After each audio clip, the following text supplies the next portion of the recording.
Dios los bendiga, hermanos que nos escuchan a través de este medio. Vamos a continuar con este tema de Romanos, capítulo número 11, versículos del 1 al 10, donde estamos viendo que Dios no ha cancelado sus promesas. Veíamos la semana anterior, no sé si ustedes recuerden, cómo Dios es un Dios completamente confiable y que sus promesas pues son infalibles y no quedan de fuera, obviamente, las promesas hechas al pueblo de Israel. Veíamos cómo Israel ha sido el canal de la promesa para toda la humanidad y de bendición para toda la humanidad. Sin embargo, como los judíos como nación rechazaron a su Mesías, no todos, pero en realidad su vasta mayoría, y por ende se menciona así como nación, pues entonces hubo una consecuencia, y esta consecuencia fue que Dios dejó temporalmente, si lo podíamos decir de esa manera, fuera de, o bueno, no fuera, más bien a un lado, hizo a un lado temporalmente a la nación de Israel. Mire, vamos a leer estos dos pasajes, Jeremías, Romanos, perdón, 11, 25, 26 y Jeremías 31. Por favor, si me acompaña ahí en su Biblia.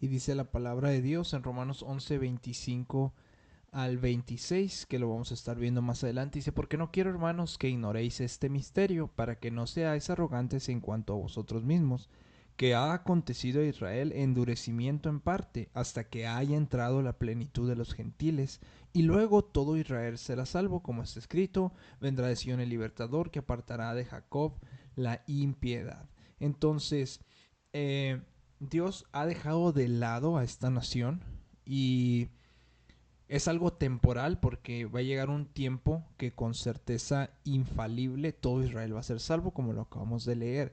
Y va a traer salvación al pueblo escogido de manera general, y Dios va a cumplir las promesas de restaurar a su propio reino en su propia tierra, y va a ser una tierra, se va a convertir en una tierra de bendición y de paz eterna.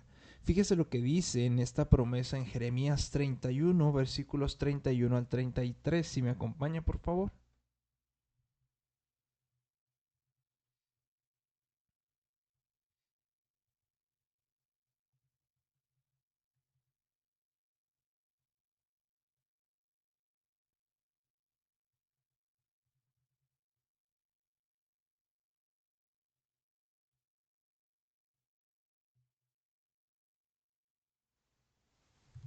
Mire lo que dice Jeremías 31, versículos 31 al 33. Dice, he aquí que vienen días, dice Jehová, en los cuales haré nuevo pacto con la casa de Israel y con la casa de Judá. No como el pacto que hice con sus padres el día que tomé su mano para sacarlos de la tierra de Egipto, porque ellos invalidaron mi pacto, aunque fui yo un marido para ellos, dice Jehová.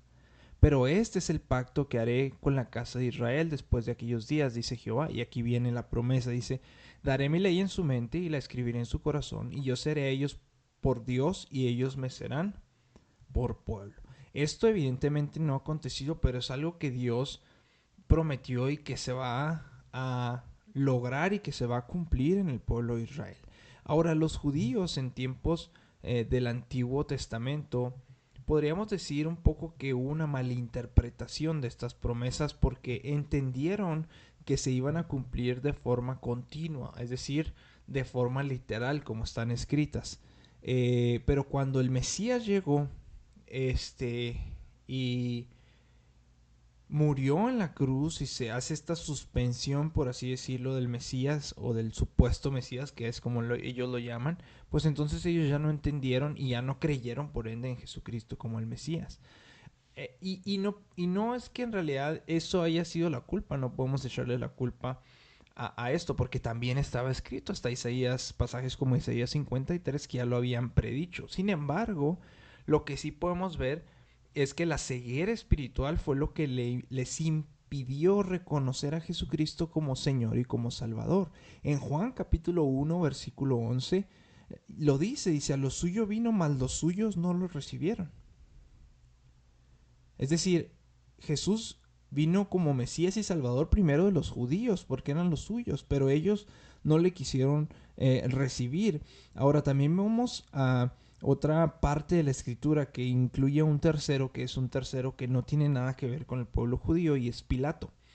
Pilato hace una pregunta con escarnio a la gente judía y vamos a verla, dice en Juan 19:15, si me acompaña Juan 19:15.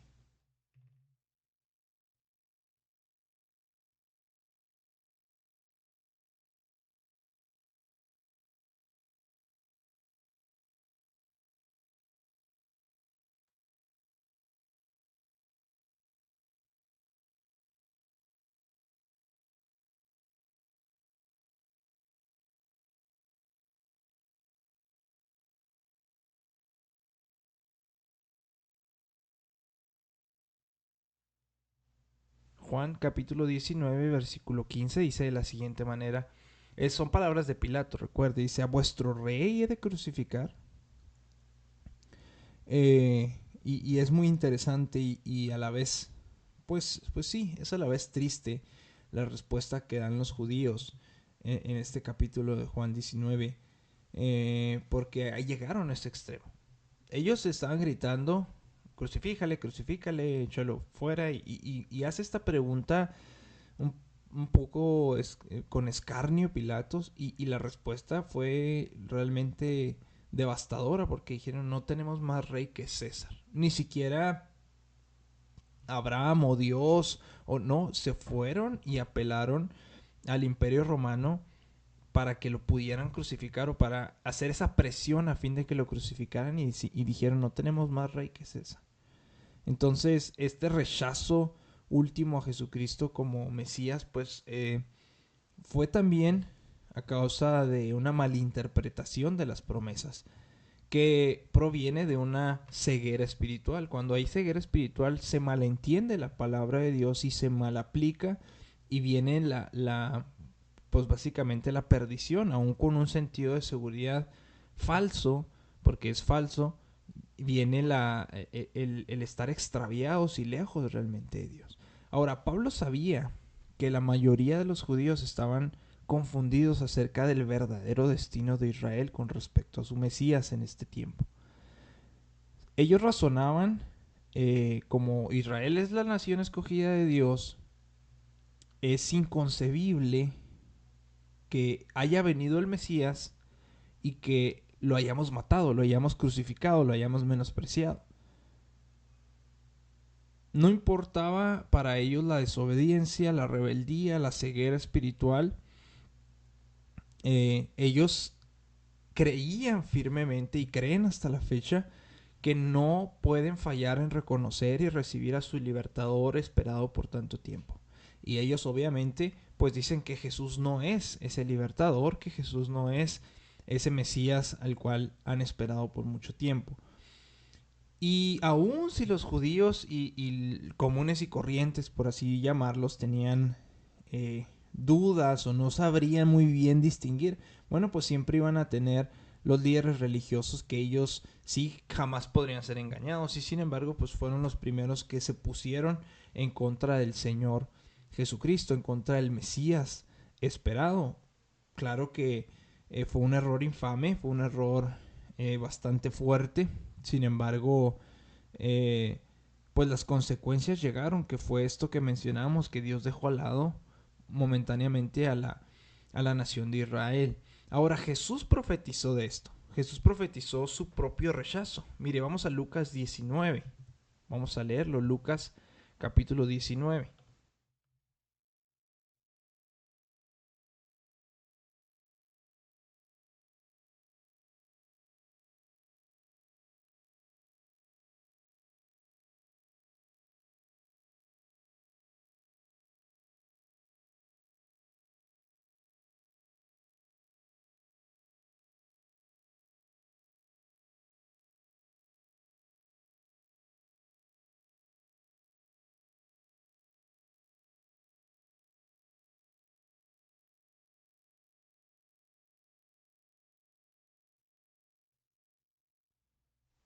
Lucas 19, versículos del 12 al 14. Dice la palabra de Dios de la siguiente manera con la parábola de las 10 minas. Dice, dijo pues un hombre noble se fue a un país lejano, para recibir un reino y volver. Y llamando a 10 siervos suyos les dio 10 minas y les dijo, negociad entre tanto que vengo. Pero sus conciudadanos le aborrecían, dice la escritura, pero sus conciudadanos le aborrecían y enviaron tras él una embajada diciendo, no queremos que éste reine sobre nosotros. No queremos que éste reine sobre nosotros. Jesús lo predijo. Y cuando hubo la crucifixión y cuando pasó todo esto en el primer discurso de Pedro en día de Pentecostés, Pedro les dijo y los confrontó. Mire, vamos a Hechos capítulo 3, versículos 14 y 15.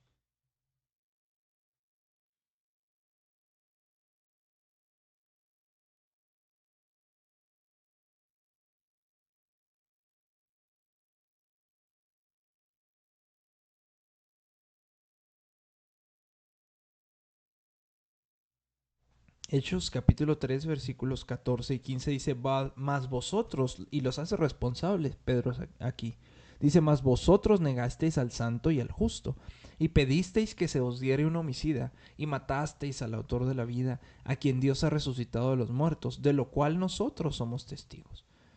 Entonces, los hijos de Israel terminaron, como vimos en Romanos 9, tropezando con la piedra de tropiezo, que es Jesucristo. No quisieron creer en Él.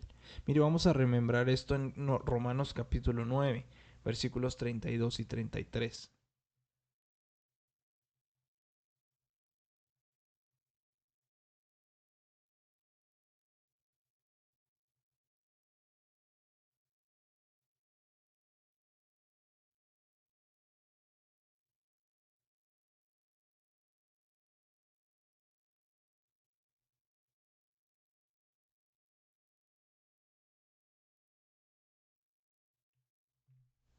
Romanos capítulo 9, versículos 32 y 33 dicen de la siguiente manera.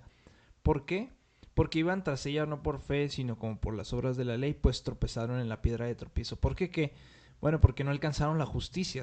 Pablo la pregunta en la parte anterior. Dice, bueno, pues porque iban tras la justicia no por la fe, sino por las obras. Y tropezaron en la piedra de tropiezo. Y luego hace mención de la escritura en el Antiguo Testamento. Aquí pongo en Sion piedra de tropiezo y roca de caída. Y el que creyere en él no será avergonzado. Y el que creyere en él no será avergonzado. Sin embargo, el pueblo de Israel, pues, evidentemente, como lo hemos visto y ya sabemos, no creyó en Jesucristo como el Mesías. No quisieron creer en él. A lo suyo vino, los suyos no lo recibieron, dice la Escritura.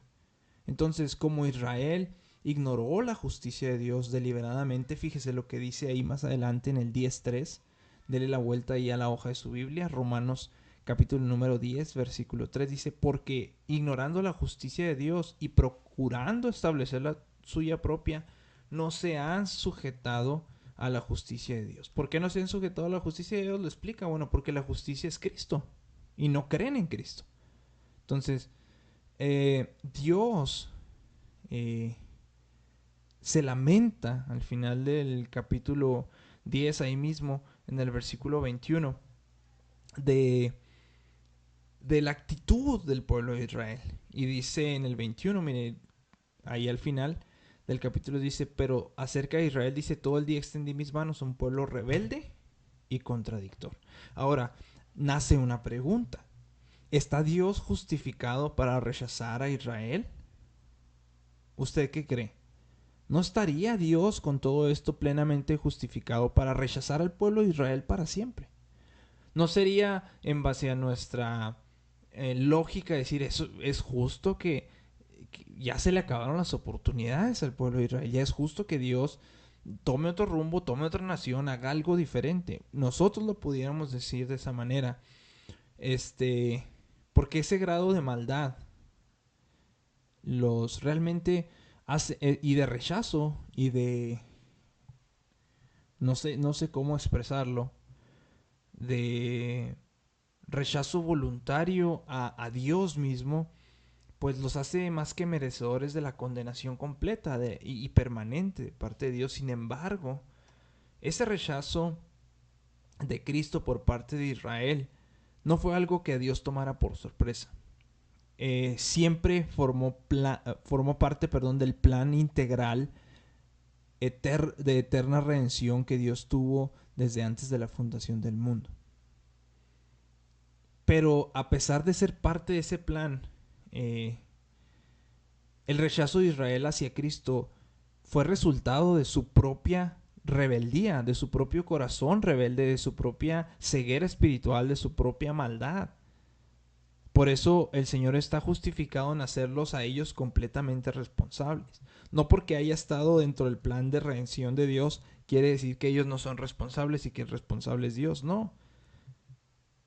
Al contrario, ellos son responsables. Ellos son responsables. Y aquí vemos de nuevo esta asociación entre la soberanía de Dios y la responsabilidad del hombre, que es muy compleja de entender, es muy complicada de entender, pero la vemos. Es evidente a partir de la historia, es evidente en las escrituras mismas que Israel rechazó a Jesucristo y por ende rechazó su evangelio de salvación que Él ofreció. Fue algo que ellos decidieron. Ya estaba dentro del plan, sí, pero fue algo que ellos en última instancia decidieron, porque no todos lo hicieron. Ahí está Pablo. No todos lo hicieron. Entonces, las escrituras nos aseguran que como consecuencia de esto Dios dejó a un lado a su pueblo amado desde la antigüedad. Él los dejó a un lado. Él los dejó a un lado, ¿para qué? Para darnos paso a nosotros, para dar paso a los gentiles. Sin embargo, Pablo sabía que ni los judíos ni los gentiles iban a depositar su confianza en un Dios que no cumpliera promesas. Por eso habla acerca de esto el apóstol Pablo, porque estas promesas incondicionales de Dios incluyen la seguridad de que Él nunca va a abandonar a su pueblo del todo.